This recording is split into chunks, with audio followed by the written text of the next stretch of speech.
nega sizni eshitishmaydi?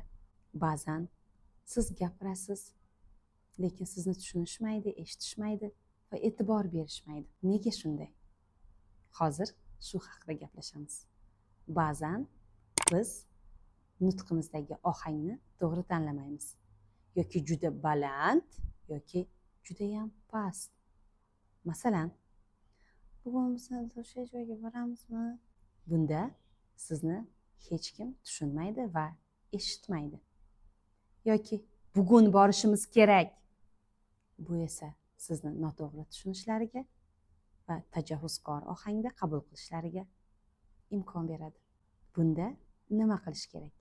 Sizga eng oson 3 maslahat. Siz aniq va balandroq gapiring. Chunki sizni eshita olishlari kerak. Ta'kid va urg'uni to'g'ri qo'ying. Kerakli o'rinda urg'uni qo'yishni biling.